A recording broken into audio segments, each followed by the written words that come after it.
Hello, my name is Jacqueline Cousins, and I want to talk about Monday Night Raw, June 24th, 2013. Okay, I know I'm way behind, and I'm in the middle of all them other shit. Okay, so it starts with Daniel Bryan coming out. He states that someone accusing him of having complex. The fuck is that? Then he's the waking example of a little man. He tries to clear the air with the stupid accusations against him that he's a weak link. I don't know why they always call him a weak link. Now, he will not be satisfied until he beat Randy Orton. He wants a match with Randy Orton tonight. Randy Orton comes out. They face each other in the middle of the match. Daniel Bryan wanted to say something. Randy Orton slapped the mic out of his hand. Be like, shut up and fight. And they got it in its own. Daniel Bryan knocked out a ref and got DQ'd. They still fighting. Now Vicky and Brad talks about their future Raw. Daniel Bryan comes out and yells double DQ. He wants another match. Brad said he tells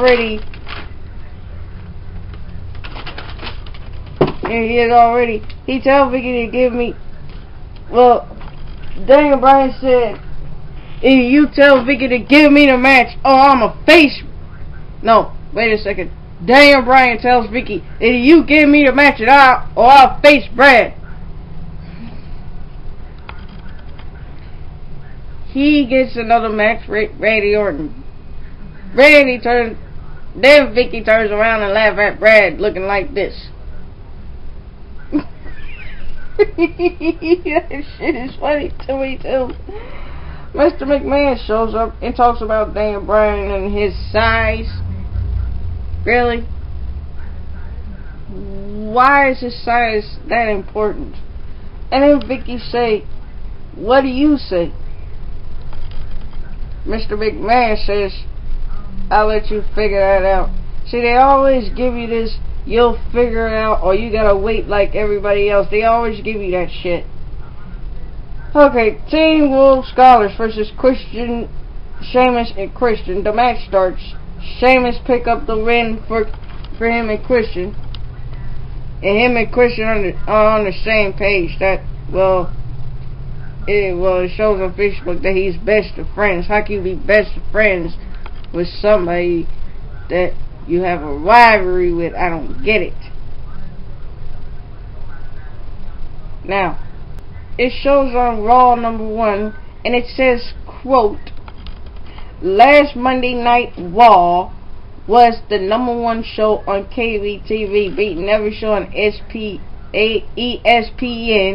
TBS, and Discovery, Fox News, History Channel, and TNT. Now, CM Punk is sitting in the hall texting. Vicky calls him. Punk is like, is Paul Heyman here yet? Vicky says, well, have you seen Brock Lesnar? She claims she don't know if they're going to be here. How do you not know if your people going to be here, Vicky? Then Vicky says she's putting CM Punk in a match tonight. And then he just kept on texting. And then Vicky was like, excuse me! And CM Punk got up and said, excuse me! You let me know if Paul Heyman and Brock Lesnar shows up. Thank you. And then he walks off. Now we're on to Kaitlyn versus Oksana. Now Kaitlyn's getting down to business. AJ Lee comes out looking like Kaitlyn. Let me say this again. AJ Lee comes out looking like Kaitlyn.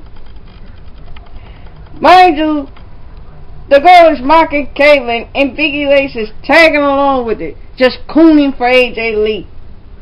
Let me tell you what. AJ made Kayla look skinny and ugly, and she made her look fake with that damn weave in her head.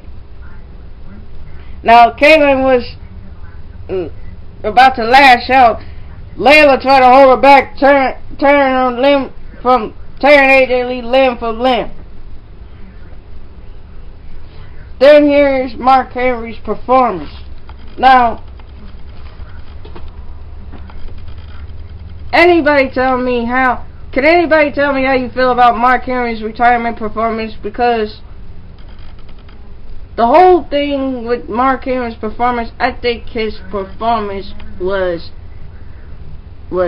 cruel. I think his performance was out of line. I think he was, I don't know, and him using his family, him using his kids, that was out of line. Chris Jericho versus Alberto Del Rio. Now, mind you, Ricardo Rodriguez was mocking people for North Carolina. They're trying to talk all country and shit. The hell of a match. Chris was getting ready for the walls of Jericho, but Rodriguez hit him, getting Alberto Del Rio DQ. He kept hitting Chris. Then Dolph Ziggler came out and attacked Alberto Del Rio. What the fuck? Dolph and Chris look at each other. Dolph pushes Dolph out of the way. Now Dolph got Chris turned up. Meaning he was wailing on Chris.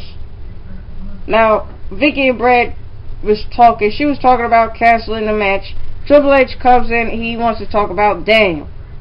He wants Vicky to keep the match and deliver the fans the opportunity to choose a stipulation for the match with Randy Orton versus Daniel Bryan. Now, they talk now about this new video game, WWE 2K14. They have a contest for the fan to create their own cover. The winner gets the honor of having their cover shown on the flip side of every copy of the game. WWE for in the website, well, it was a little too late, but they had this contest, right? Vicky decides she wants to talk. All the fans are booing her. Vicky shows her the cover of the McMahons. Now, you know, with Triple H, Stephanie, and Vince. And Brad shows his cover. But then he decides to put himself in the center of the picture with John Cena and CM Punk. Are you fucking serious, Brad? You are all about your freaking self.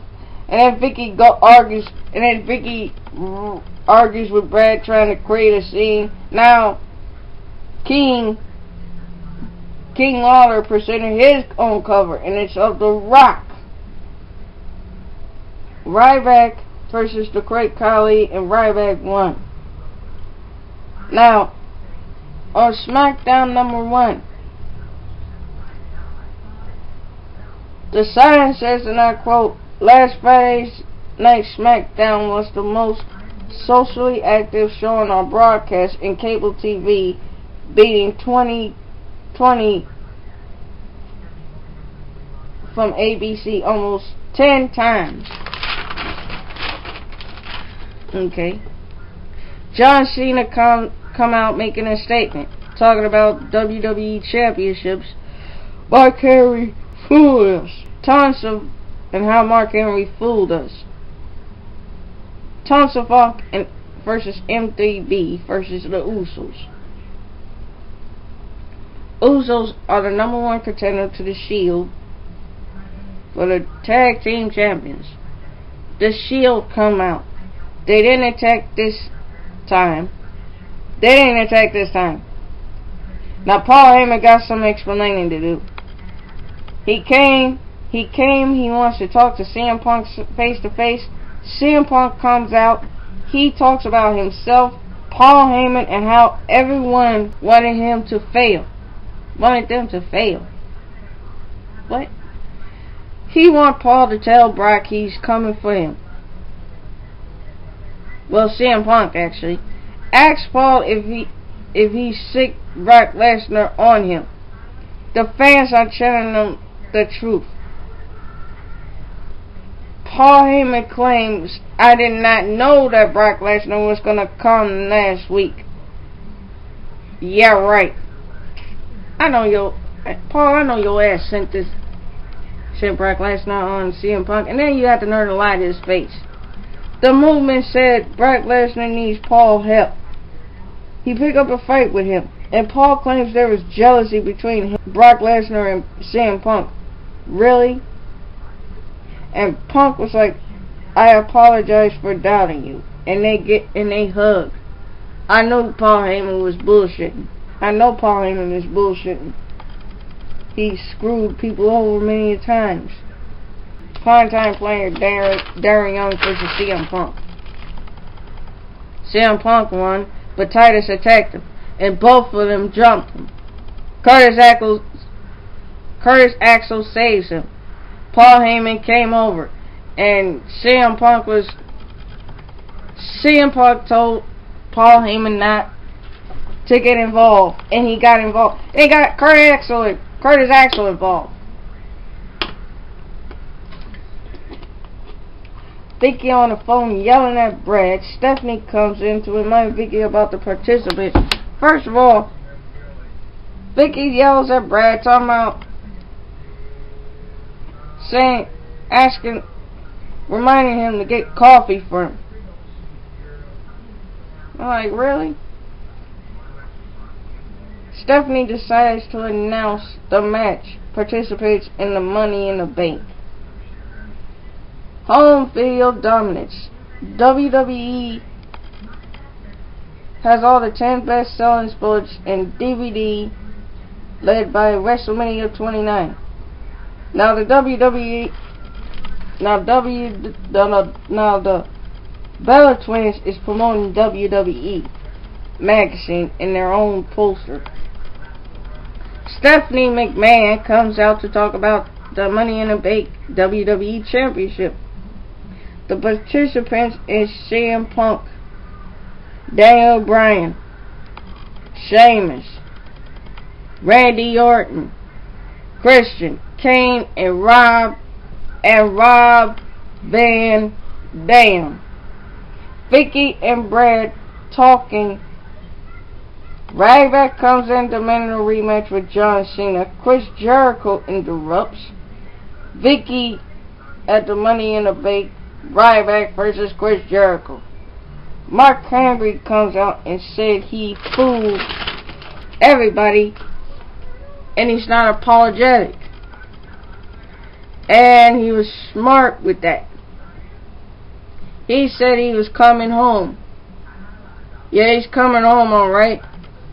As the World Heavyweight Championship. Now, it's funny how Mark Henry used this excuse. All my life I was doing what I was told. Win the belt for everybody. Da-da-da-da-da. There ain't no freaking excuse for you to sit up here and try to trick us. Randy Orton versus Daniel Bryan in a street fight match. Now, mind you, I didn't know who won the match, so I'm just gonna leave it at that. I'll be back in a few minutes.